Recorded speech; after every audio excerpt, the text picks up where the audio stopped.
Hi Pisces, welcome. And this is your reading. Be open-minded po, hindi po halos lahat makaresonate, kaya piliin nyo na lamang. And thank you nga po pala sa mga nag-subscribe, lalo na sa mga bumabalik. Marami pong salamat. Give me the message for Pisces. So, meron ka dito na Two of Wands. So, yung iba naman sa inyo, nakikitaan ko dito, no, meron kang iniintay, travel, yung iba. Or yung iba naman sa inyo, meron kang pag-iintay na matapos, okay? Matapos ang kontrata, ayan, matapos ang trabaho, or nag-iintay kang lumipat ng ibang lugar, okay? Ito lang nakikita ko dito. Pero ganun pa man, nakikitaan ko dito yung pagiging mo porsigido sa ginagawa mo, no? Sa pag-iintay mo, no? Hindi ka nawawalan ng pag-asa. So, kung may travel ka man dito, no? Or meron kang apply abroad, nag-iintay ka na lamang dito ng resulta, okay? So, nakikitaan ko rin dito, no? Na meron ditong blessing, okay? Marami kang mga pangarap, meron kang gustong marating dito, kaya ganito na lang yung pagnanais mong makamit tong mga bagay na ito. So, yung iba naman sa inyo, pwede rin may bagabag kang nararamdaman kasi hanggang ngayon nag-iintay ka pa din, yung iba sa inyo, no, hindi halos lahat. Pero ganun pa man, yung pag-iintay mong ito ay meron yung magandang resulta. Kaya minumungkahi, no, manalangin ka na ikaw man may apply abroad, manalangin ka, tumawag ka kay God, no, para mapabilis yung proseso. So, nakikita ko rin dito, no, yung iba sa inyo meron ka ditong kadiling na cancer. Itong tao nito ay caring, okay? Kumbaga, itong tao nito ay mapagmahal, no? Pero nafe-feel ko dito, meron din ditong 5 of Swords. Yung iba sa inyo, merong kadiling na Gemini, Aquarius, and Libra. So, meron ditong 10 of Cups reverse. Meron ditong betrayal na naganap. Dun sa iba, no, hindi halos lahat.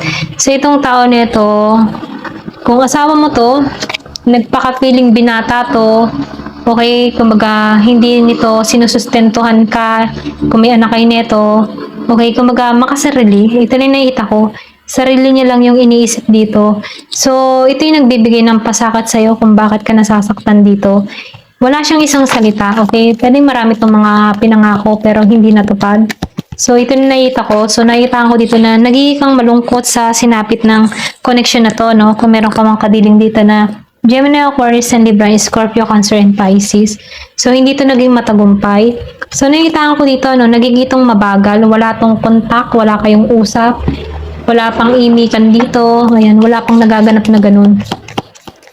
Pero minumungkahi kung nahihirapan ka pa rin dito, no? Sa sitwasyon na to, libangin mo yung sarili mo, no? Kasi itong taon nito, hindi ka pinagtutuunan ng pansin. So, minumungkahi dito na tulungan mo yung sarili mo, okay? So, marami itong mga option. Ito na nakikita ko. Okay? Marami itong pinagpipilian. Kumbaga,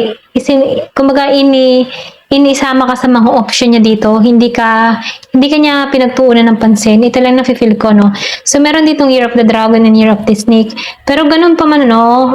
Kung magiging kang positibo, malalampasan mo to eh. Ito lang yung mensahe, no? Kung hindi ka pinagtutuunan ng pansin ng tao nito, pagtuunan mo ng pansin yung sarili mo, okay? Kasi itong tao nito mabagal eh, hindi kumikilos, okay? Pwede rin sabihin marami itong kasinungalingang ginawa sa'yo, okay? Hindi naging matagumpay itong connection, okay? Ito yung nagbibigay ng lungkot sa'yo.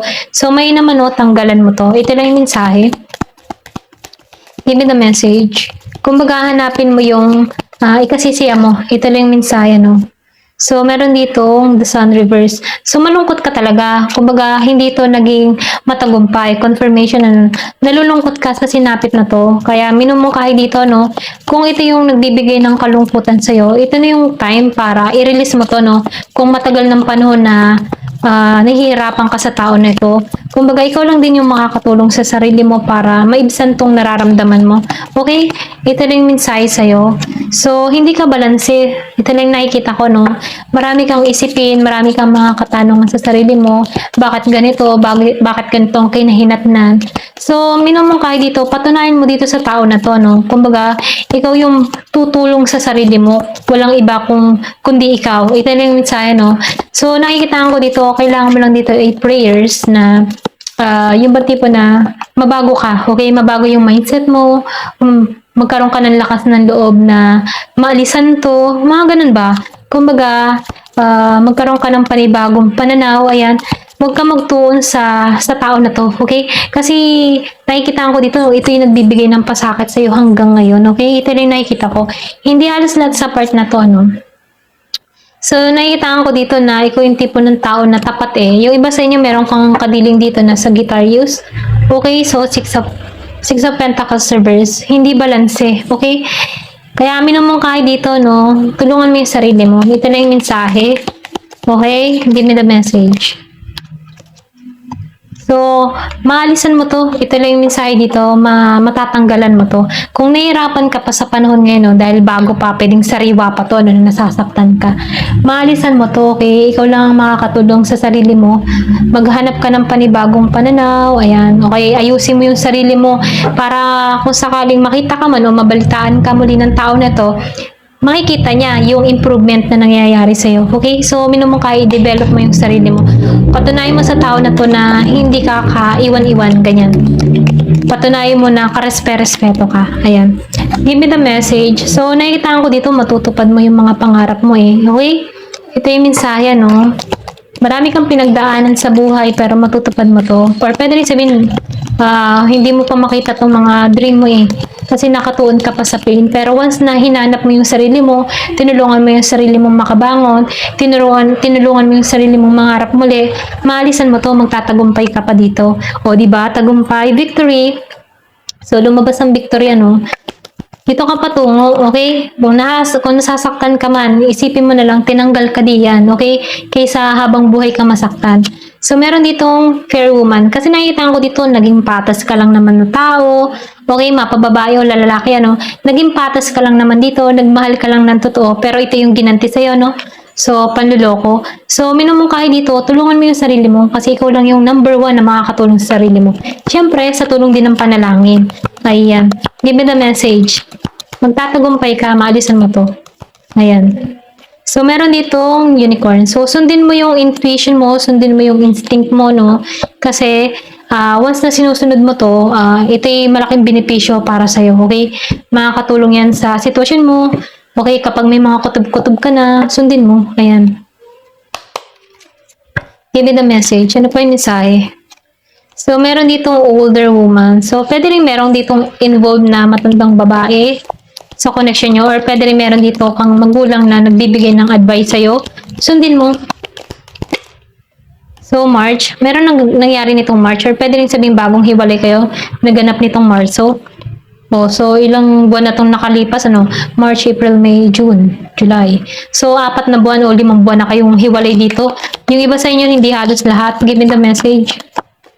Pero ganun pa man, ano, nakikitaan ko dito na merong magandang kapalaran naghihintay sa'yo.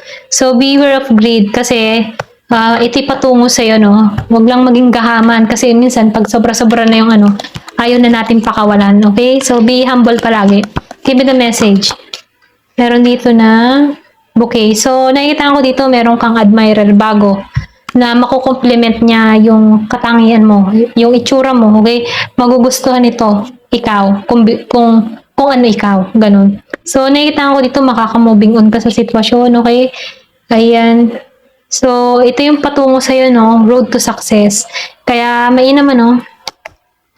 Yung sarili mo, iangat mo dito, okay? Kung nasasaktan ka, makakaraos ka dyan. Kaya ng iba, kaya mo din yan. Okay?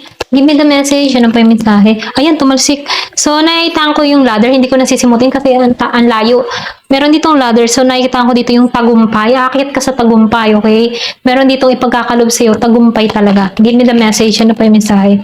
So, meron dito talagang nagkaroon ng hiwalayan. Ano? Meron ditong Year of the Rat. Pero ganun pa man, itong paghihiwalay nyo, yung bang blessing in disguise, yung bang tipo na ito yung dahilan kung bakit magiging kang masaya in the future kasi merong ipagkakaloob na biyaya sa'yo.